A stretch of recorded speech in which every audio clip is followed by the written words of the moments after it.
it's Caroline Barrett with Sober Me, and today we have a special episode. We have Chris McFadden from the McFadden Group coming to join us, and just to tell us a little bit more about his story. Stay tuned.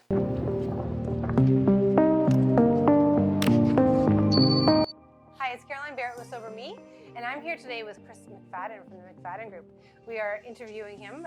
He's going to tell us a bit about his sobriety story, and just share all the details of how he came to that point and where he's at today. So, hi, Chris. Hey. Thanks for coming. Good to see you. Nice to see you too. So, Chris and I have been friends for a very long time. I think about 35 years. Yeah. It's got to be about 35 years now. And we actually ran into each other years ago in Vancouver when we both lived in Vancouver. We were both going to a job interview. It was like a mass job interview. And what's that? Jupiter. Oh, I don't remember that. Good thing you do. But so he was. I ran into each other, and he said, "Caroline," and that was it. And then we just stayed connected. Of course, Facebook always helps too, staying connected with people. So throughout the years, we just kept in touch. And then he moved back from Vancouver with his wife not too long ago, and I was in Burlington, and he's back in Burlington. So we connected again, and now we're here. But so Chris, thanks for joining me. I'm Awesome. so excited about this. Thank you. So do you want to share a little bit, like this is more of a conversational kind of thing, like just tell us a little bit about your story and how you got to where you're at this point now. So I was in the restaurant business for 25 years.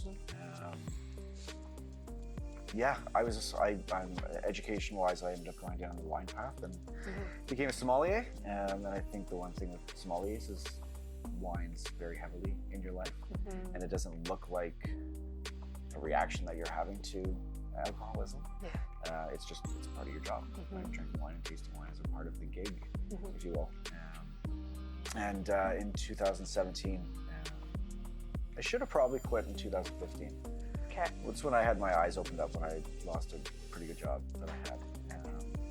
Due to drinking? I drank too much on Saturday at the restaurant, and I got into an accident that night on my scooter. I follow my sword. I always admit I can't live behind. Yeah. So I always fall on my sword and tell the truth. And I remember telling my boss, and they decided for me to part with the company. There was a lot of people that were in the same space. Yeah. And I just think decisions were made kind of quickly on it. But you know what? Maybe it was when I should have made the decision. Okay. And then I just kept on my path. And again, didn't think I had an issue. Yeah. I worked in restaurants, and I drank wine in the day and to cleanse the palate. Then today, I go to a bar and have a beer, a shot. It's just a part of your life, right? Like that's life. it. How it goes. Yeah, exactly. Your friends are all doing it too. Yeah. So it's kind of easy to get into that whole mix of things. Yeah. And then 2017, when I parted ways with another business. Yeah. I was on my way home, and I knew that I had to do something about it. Yeah. And it was funny. Joanne and I have been together for 19 years this year. We're best friends as a couple. Yeah, that's as a cool. husband and wife. And, drinking was casual for us. Like, it was a thing, right? But on a Sunday afternoon, sure, we cracked 3 or 4 bottles through an entire day. And it wasn't to try to get a result of being drunk out of it. It was just it's just a social aspect of it. Yeah. And then so it was May 2017 that I went out. I called one of my buddies and I was like, "Hey, we're going out." Yeah. And then we ran into another buddy, and I went down the Granville Strip to nightclubs too. I was like, "We're gonna do this up like I'm 22 again." Yeah. And May 12th, 2017, I decided I came home after spending the night at my buddy Kyle's house. He was a sommelier as well. And I came in the next day and I just said to Joe, I'm just gonna stop drinking. And I just did. I just did. It's almost like you probably set your mind to it earlier on because you knew you had to quit. You know what I mean? Like, you kind of like, it's going to have to happen at some point. I knew it somewhere inside. And then you're just kind of like, okay, then. Because you keep saying that you can do it. Yeah, I know. Like, I can do this. I can do this. He doesn't say his name. It's fine. What's a glass? No problem. It's a glass. Yeah, it's good. It's just, it's just great. Yeah. So I did, but I decided to go to AA. Okay. And I went to an early morning meeting at 7 a.m. At the library on Denman Street. Okay. Yeah. So 7 a.m. group is who I joined. Okay. And I went 5 days a week. Yeah. I was committed to it. That's good. I loved it. I thought it was great. Yeah. But it's funny because you know where you were at with things, and then you start meeting other people, and you're like, wow. The eye opener. Like, Yeah. Iron Royal and a big gulp at 7 a.m. Yeah. On your way to work. Like, just like, ooh. And I think we're going to, sorry, but I think going to those meetings, you kind of realize, like, oh, like there's people doing, you think you're the only one doing certain things, but they're doing it too. You know, like waking up in the middle of the night and like can't go back to sleep, so let's crack open a bottle of wine and drink myself back to sleep. Right? Like, it's nothing. You know what I mean? but it was, But, like, that was it though. It was nothing. Yeah. It was part of my profession. Yeah. And I think I always used that. I wasn't using it as an intended excuse. Yeah. Today, Yeah. I realized that it was Yeah. part of a culture that I was in that was causing me my own issues because it got aggressive. Yeah. It's just like a downward spiral with that. You know, like it's like, you know, everyone else is doing it, it's okay because, well, they're worse than I am or I had whatever. staff calling me out. They're like, we Yeah. just want to make sure that you're safe and that Okay. you're staying safe with your job and things like that. And, Yeah. And yeah, I was miserable for some people that I worked for. Okay. Yeah. And I snowballed. Yeah. Right. But Yeah. again, it was just a distraction. That's all it was wine became a distraction. Right. I can go and sip and taste. Right. Yeah. And then, so yeah, I quit. And but I did AA for a year. I stayed out of the restaurant business for a while. Started writing the business plan for doing a pizza shop. Yeah. Yeah. And my thinking started differently. So I started working for the Vancouver Canucks organization in their Canucks Sports and Entertainment. Yeah. And I was able to go back to being a sommelier without Yeah. even thinking about drinking because my mind was ready for that shift. And it was, it was great. It was great. Yeah. And then, so this May, it'll be 7 years that I haven't had a sip of hard alcohol. That's it. A sip of real beer. But wine, I started tasting again professionally as a sommelier and being able to taste and spit. Yeah. And then it got into me battling my own things. And then it started to become a one sip out, one sip in. And which I said in an intro the other day to what we're going to be hanging out doing together. Yeah. And I got called out. And, you know, I was battling I was battling depression pretty aggressively.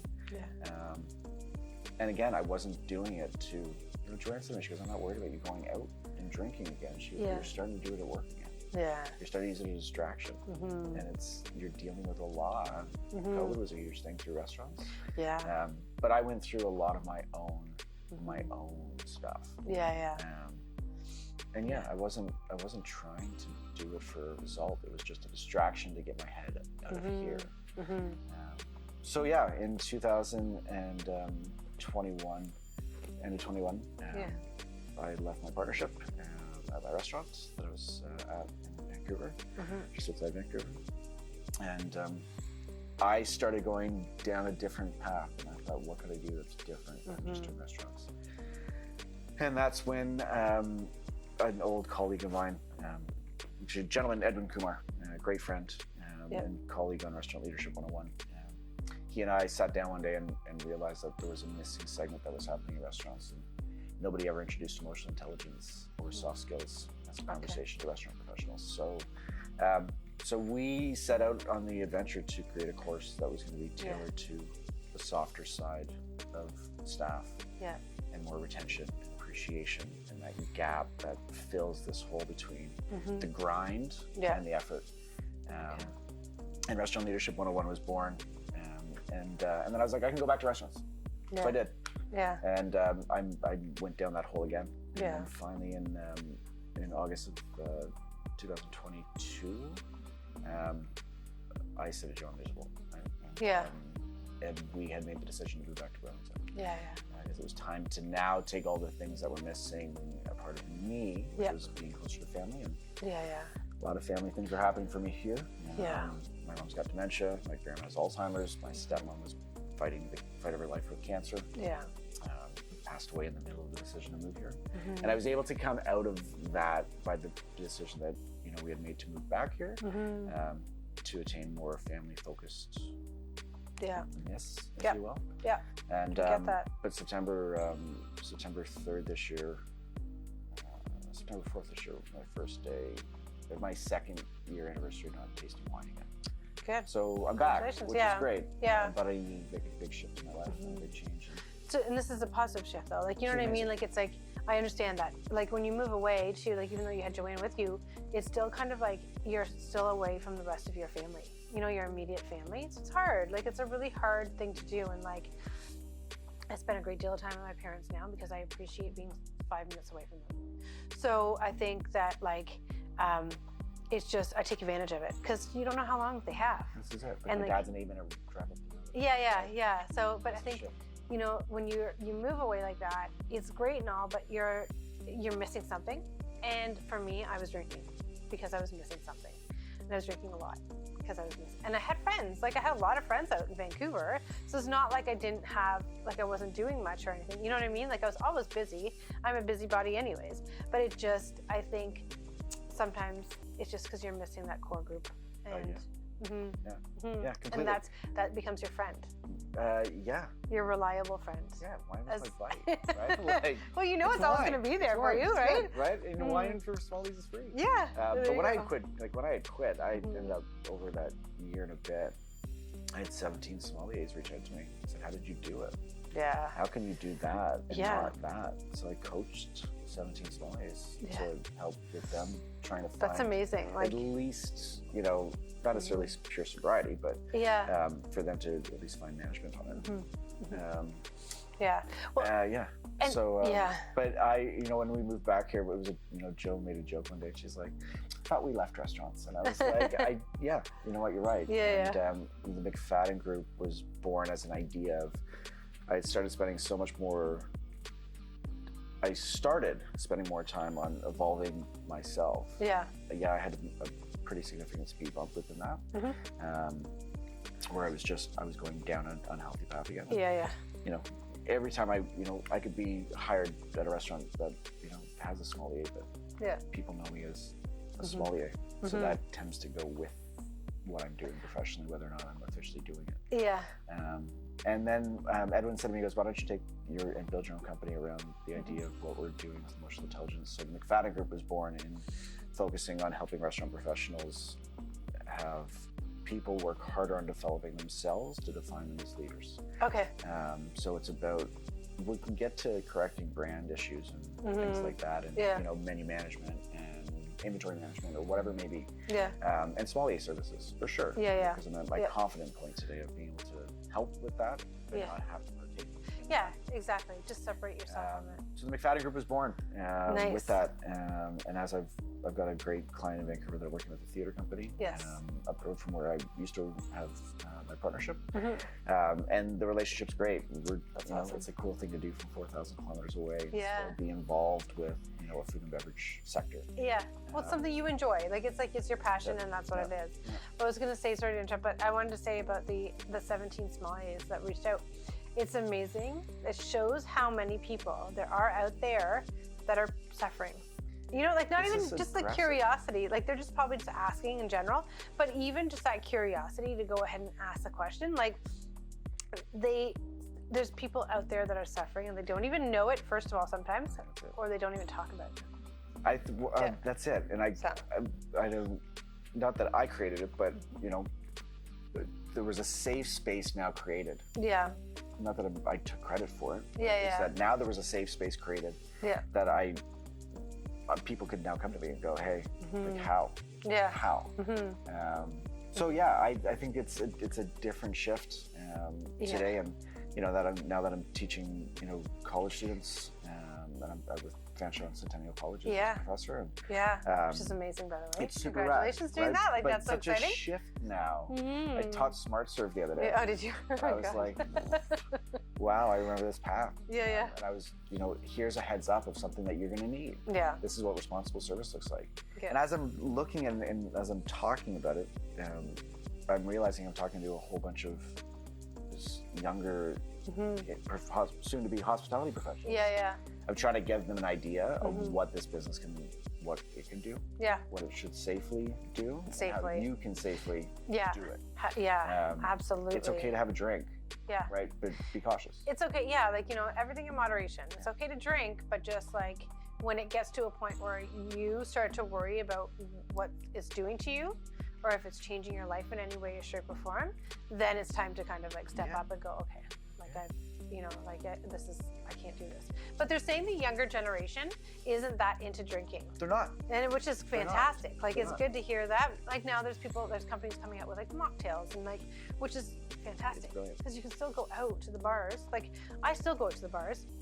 Not everybody can do that. That's sober can do that. I'm lucky that I go, but I go for a certain period of time and then I leave.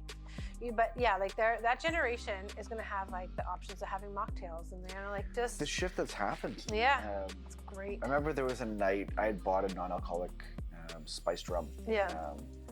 And I remember at my old restaurant, I had put it on the counter and I didn't think anything of it. I came in the next morning, couldn't find it. And I was like, where's it? There's no way we sold 26 ounces of non-alcoholic cocktails last night. Yeah. And there was somebody that came in after one of our supply companies had come in and chuck it. And I was like, the poor homeless guy. Oh. Thought he was getting a bottle of rum. Oh no. And he stole a bottle of non-alcoholic spiced rum. Poor guy. Gandalf, 26 ounces of just fun. But the funny. shift that's happened, you look at companies like Soft Crush, based out of Calgary, who's a friend of mine, Marcus Bira, who owns Crush Imports. Yeah. Started Soft Crush to go after the low to no alcoholic wine and spirit range. Yeah. Clear Sips here in Burlington. Yeah. Has done the same thing, but the shift that's happened now is crazy. You've got companies being able to make the wine and then back the alcohol out of it, so that the interpretation of what it tastes like wine. Yeah. Like, these are beautiful wines. Oh, I know. The non-alcoholic beer world, but now the perspective of going to, and this is restaurants now being able to realize, there's a whole segment that they're missing out on. And this was the conversation. We're missing it out on a whole segment of an industry of people that we could be capturing. Totally. Right? How great it is to go and have 4 fantastic mocktails. Yeah. And hop in your car and drive home. Yeah. And you had that same experience, but and it's funny because people look at it and they're like, well, that seems expensive for a non-alcoholic drink. And I said, is your perception of value based upon what the result's going to give you? That's a good way of putting it. They said, what? I said, so do you feel like you should, a $45 bottle of non-alcoholic spirit, do you know how hard it is to make that? Yeah. How many steps? And the end result is I can hop in my car and drive home. Yeah, exactly. But you're and not be hungover the next day. Cocktails, and then you're going to get a cab home, hopefully. Yeah. And then hopefully you get home. Yeah. All because that was a $16 cocktail. Yeah, exactly. There's just a change now. There's a perspective change. Total shift. I've got, I'm a part of the international student world, and culturally it's different. Yeah. Right? There's some kids that, drinking is not allowed. Yeah, they don't do in that. their state in India. Like, there's a reality to it, right? But there's a shift in the market. People aren't drinking nearly as much as they used to. Yeah. And there's like I said, like, there's more younger companies. generation that's inspiring it. Yeah. I totally, and like there's more companies, there's more out there for people, there's more support. Well, to a certain degree. There's a little bit more of everything. More awareness. Basically, what it comes down to is awareness.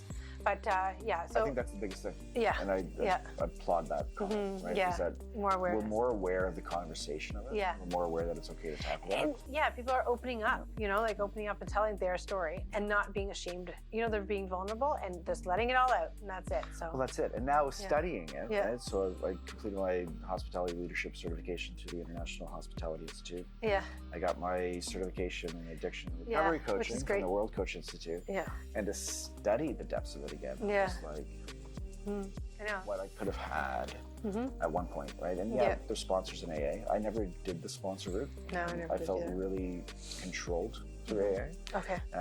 But I knew what the result was. I needed to be a better husband. I needed to be a smarter husband. Yeah. I needed to be smarter for myself. But again, I've always been one to always think about other people first. Yeah. Well, so the work that it's taken in 2 years to pay more attention to myself. Yeah. It's hard to do that. To have the strength to do that helps me be able to not. Yeah. I can go into a restaurant and I don't think about drinking. Yeah. Oh, I know. Me too. I'm fine. Well, Is yours 7.5 I say years that, today? but Which is awesome. 7.5 years 7.5 today. years Yes, today. I'm 7.5 Super years cool. today. Anyways, well, Yeah. thank you so much, Chris. I Cheers. really appreciate having you here This is great. and just sharing your story and what you're doing now. So thank you so much. I really appreciate it. So we're going to be right back, and when we're back, we're going to find out a little bit more about how Chris's life got impacted after he quit drinking. What happened in his life that made it so much better.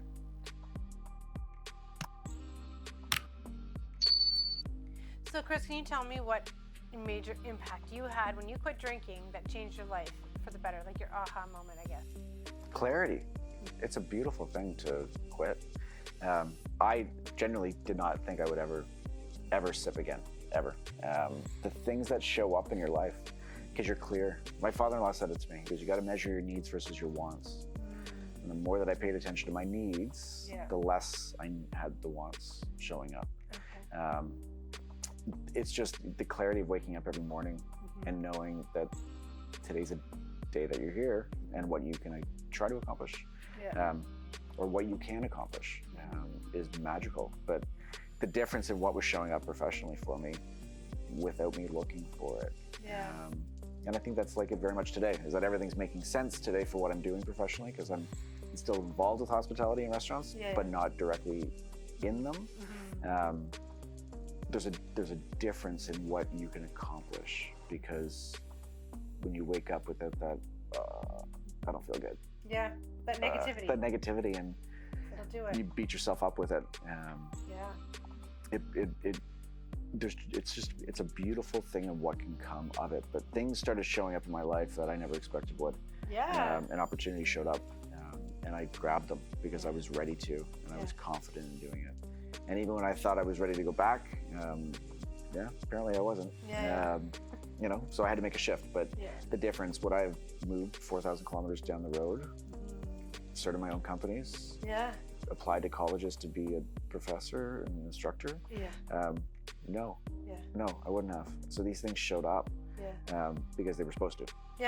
Because I paid attention to when they needed to. You were supposed to move that out of the way so those things could come into your life. Basically is what it is. Because this was my next shot at doing it. And these things showed up as they did. I wasn't looking for it. But my mind was aware of things. Because when things showed up for me, I'm like, maybe. Okay, maybe I'll just throw a resume into that. And the difference, right? But I think it's one of those beautiful things is when, and again, if you can enjoy drinking, great, good for you. Absolutely. Good for you, right? You're lucky. But for those that can't, or are choosing not to, God, the clarity is a beautiful thing. It really is. And I think, and again, we talked about it earlier, but just timing in this world, and things show up when they're supposed to. And other things, I think, still test you, but the stronger you become in your own will, and the stronger when you become more cognitively aware of it versus just emotionally aware of it. And both of those factors in your body can play together. It was a great, it was a set of great things that were happening. That's good. That's great. And then when I had to make changes within that, great things are happening again. Again, because my path is back to being the formed way I was doing it. And that a speed bump's not a bad thing. And that you shouldn't be ashamed if that happens. But there's people that you can hang out with in the chat out there, and we're doing that for folks, right? Well, thanks so much. Thank you. All right. Cheers. Well, you can again. I want to thank Chris so much for coming out today. Thank you, Caroline. Thanks for having me. This is great. I'm so happy this is happening. I've been looking forward to this. So Chris and I are going to be working together. He's going to be a part of this, technically a part of the Sober Me partnership. So he's going to be helping out. He's got a certificate as a sober coach.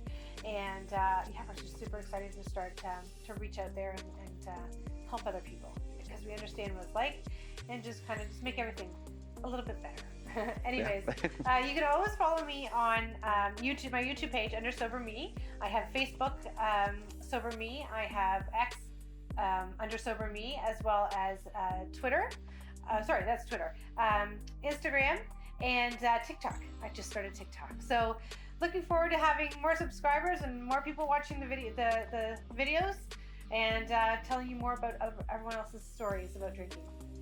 Thank you.